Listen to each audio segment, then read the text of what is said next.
gipanagna sa atong unang pagbasa nga dili si David ang magtukod og balay og gingharian nga mulungtad hangtod sa kahangturan. Giingnan siya sa Ginoo pinaagi sa propeta nga ang usas imong mga anak or tawgon nito kaliwat maoy motukod og balay para kanako og kining maong gingharian dili gid ni malumpag hangtod sa kamatayon. Kinsa maning anaka ni David? May kay mo ani no, pero ang uban wa sad kahibaw.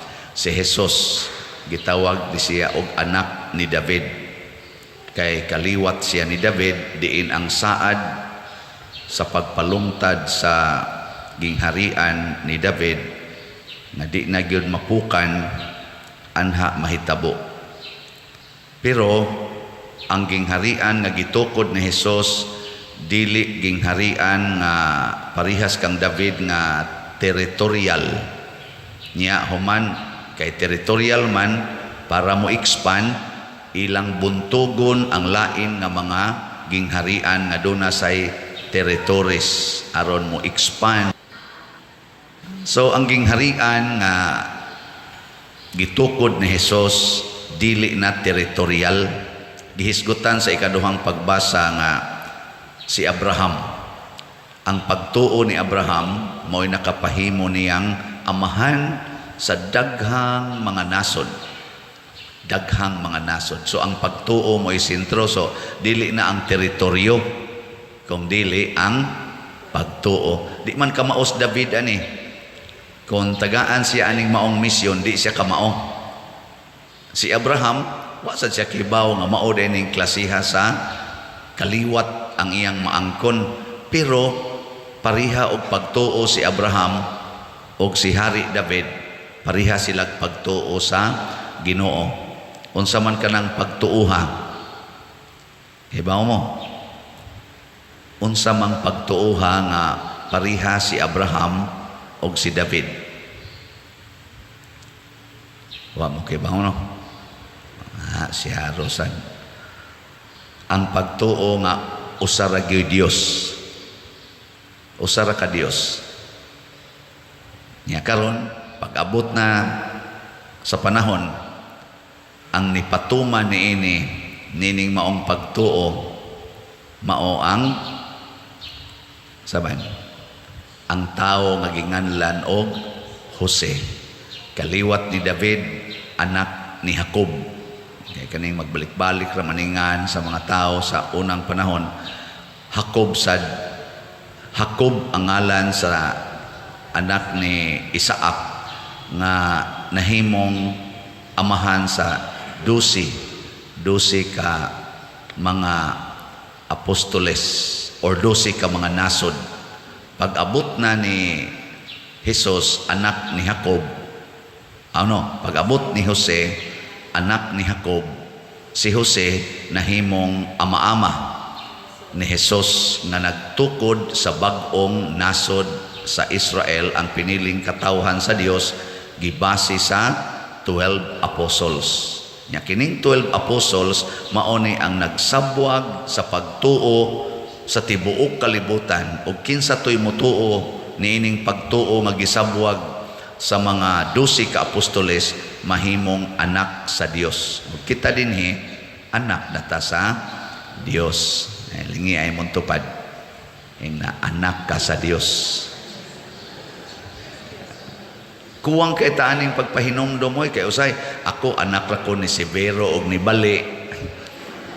Kusog kay taana nya ang ato pa yung kaliwat atong subay-subayon, pero never gid ta kaayo nga moingon anak ka sa Dios. Di ba? Kuwang kay taani anak ka sa Dios. Muna ang anak sa Dios lahi ni sila kinaiya. Unsa man ni sila? Magsigig higugmaay bisan pa og dili kaliwat, dili parihag naong, dili parihag color, dili parihag nasod, magsiginig higugmaay ang anak sa Dios. Nya Kumusta man sa inyong balay? Nahigugma ba mo sa tanang mga tao nga muanhas inyo? Hilom na. Og mao ni ang problema ros kalibutan kay wa maghigugmaay ang mga nasod. Naalagya po ng territorial nga mga boundaries. Unya kining territorial boundaries ipaglalaban ko ni hangtod sa kamatayon. Ngunang doon natay kanta nga ang mamatay ng sa tanay sumpay na dahil sayo. Kinsa man itong gipasabot ana ang bandera sa Pilipinas. Ambot lang tinuod bang nagpakamatay. Kamo taga Pilipinas mo anda mo pakamatay sa Pilipinas. Ay usapa. Dahil lang pang-abroad kay Anitas Pilipinas patay ta din yun adto ta abroad ta mo'y kasagaran sorry ha ninyo mga abroad kamurabay daghan kay gipalit nga sila so lang ba testing lang ni ba pero daghan man sang ni abroad kay para itabang diri sa atong Pilipinas pero timan ang magpakamatay dahil sayo giguba na ni Kristo gihimo na niyang usa ka nasod sa mga magtotoo ug maunay giprotektahan ni San Jose. Kung wap ka pangasawa ni Jose si Maria, wap niya dayon nagpangasawa, dili unta madayon sad si Jesus og tukod sa maong gingharian. Kay mamatay man to si Jesus kay si Maria mabuntis nga way bana, muburot ang tiya ni Maria nya way bana, batuon man to mga tao hangtod mamatay kay mao man ay balaod nila sa una. So para maprotektahan si Maria, ang Ginoo mihangyo ni Jose. Bisag si Jose, wa kayo kauyon atong maong sitwasyon, aksyon unta siyag biya, gihangyo sa Ginoo nga ayaw kahadlok pangasawa as Maria kay anak nas Espiritu Santo matuman ang pagtukod og bag-ong gingharian sa kaliwat ni Abraham pinaagi ni anang ipanganak naginganlag Jesus or nganlan mo siyag Jesus. O mo to nibalik si San Jose to protect the promised Messiah, to protect the church, to protect Mother Mary. Ug mao nay kinaiya or role ni San Jose nga portisang nindota. Giunsa man ni San Jose aron mahimo niya ang iyang kaning gitawag og role ba sa kaluwasan, ang iyang papel sa kaluwasan. Giunsa niya paghimo? Mausad ni ang atong ma-imitate ni San Jose. Gusto mo masayod? Gatutok malamon ako. Gusto mo? Sige. Ako lang ning gisummarize into 3 P's. Tulo ka P. Ang unang P, ang iyang pag-ampo. Prayerful life. Pag-ampo. Kinabuhi sa pag-ampo. Mabata na si St. Francis, St. Francis naman, Pope Francis, naghimo siya promosyon adtong pag-anhin niya katong sa Yolanda nga mga victims pagmisa niya dinis ato ni sikat to katubitang maghigda nga San Jose. Maghigda ba? Tug. Muna nauso na sa naron nga inigmisa, matug panahos misa. Kanang inigwalis pare, matug. Ngano man nga gisunod ako San Jose pader. Kay si San Jose kasagaran sa iyang mga dagko nga desisyon og mga mensahis Ginoo gipaagis iyang damgo. Karon di ay mubiya unta siya ni Maria sa damgo giingnan siya nga balik ngadtong Maria. Og napay sunod aning mga pahimangno sa Ginoo giagis iyang damgo. Pero actually it was prayer. Maampuon nga kinabuhi. Di ba kung matuog ka unsa may mahitabo ini katuog nimo? Ika pa'y nag-handle, ika pa'y nag-control sa imong lawas, wala na, malimot ka. Di ba? Malimot ka. Ang tinuod nga pag-ampo, malimot gyud ka sa imong kaugalingon, ma-focus ka sa presensya sa Ginoo. Gitawag man gani na ang highest nga experience of prayer, gitawag nag contemplation. Sa manang contemplation, kana bang mawa kas imong kaugalingon nya maputos kas presensya sa Ginoo nga para nimo muralag 1 minute ang maong experience pero niabot na di ay 3 days nga wa kay undang-undang ug luhod. Inana contemplation. Nakasway na mo ana? Ha? Wa sa ko kasuway. Atong suwayan mao na pagampo, total surrender to God. Ikaduha, life of purity. Purity ba? Muna importante kay ng purity, chastity, virginity. Nakaron giguba gid nas kalibutan. Di na nauso virgin oy. Unsay dili? Kanunay kina nga requirement aron makanindot ang atong discernment, manindot ang atong paghimog desisyon, labi na gining desisyon sa pagminyo. Kaning desisyon sa pagminyo ba?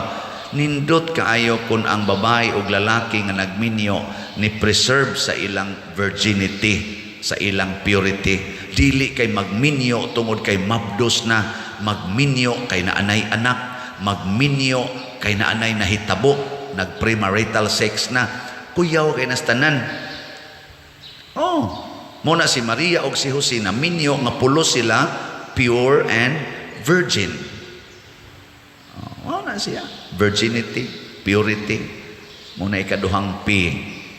Kinsa ninyo ang nakakomply ani kaning duha ka P?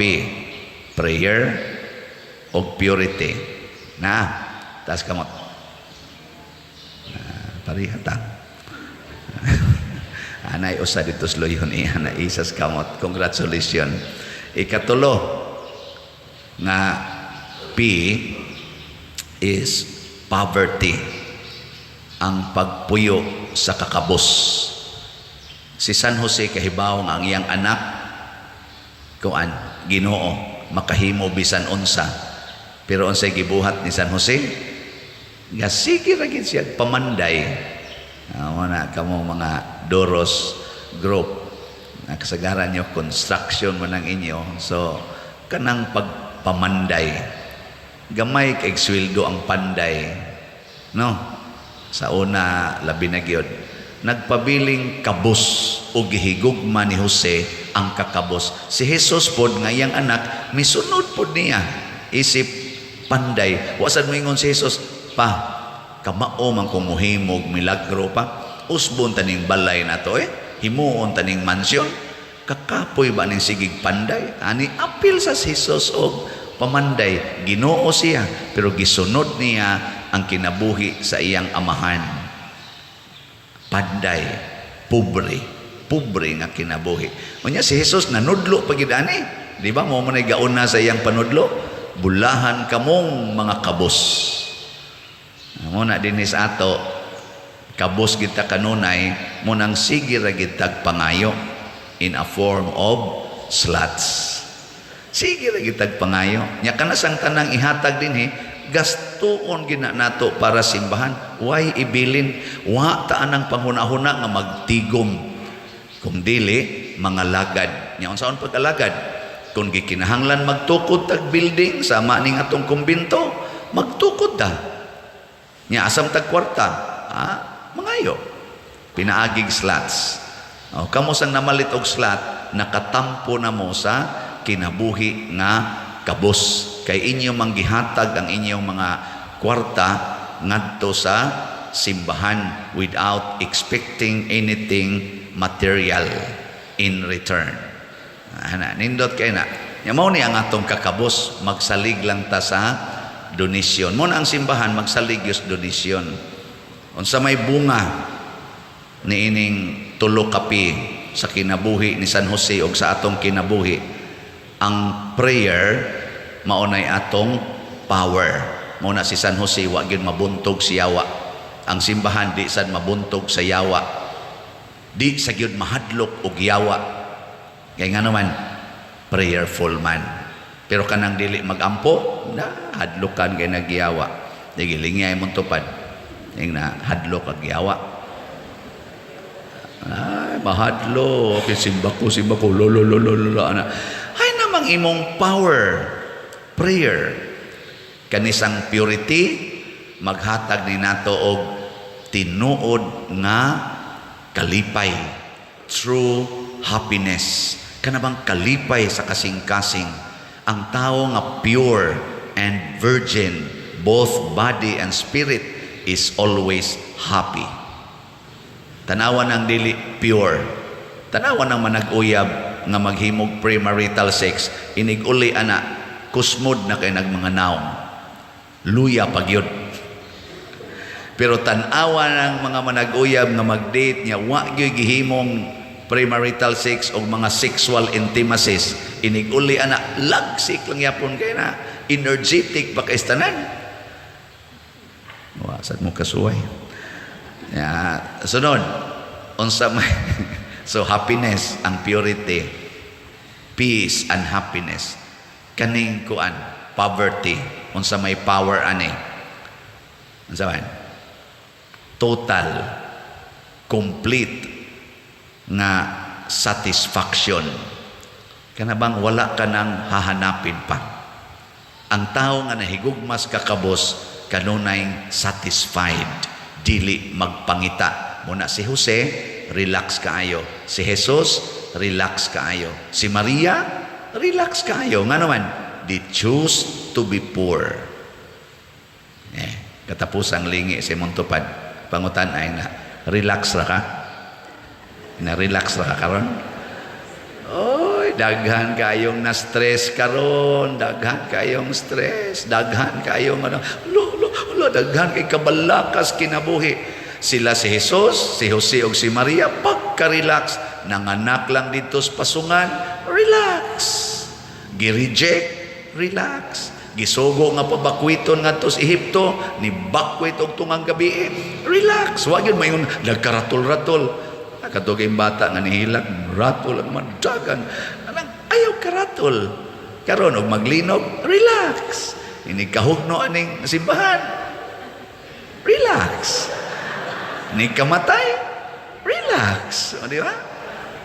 Inig na ang imong bana, relax. O adto na mga bit ang imong bana, adto na silingan, relax.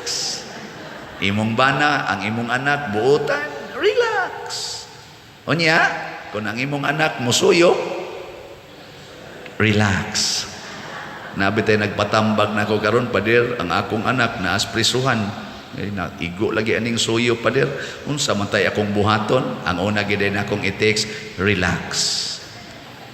Ana, mao na ang poverty. Nganuman, kita bitaw dinhi, o dagko kay tag mga projects nga nahimo. Sobra na god ni ang atong projects og 150 million. Daan ni dinhi, datong kapilinya, ana. Naratol bagod ta? Kamusang namalit og slots, naratol bagod mo? Relax ay. Pero kanang wa mamalit, ratulon. Pamalit na mo para di na mo maratol. Sige na manindog na ta.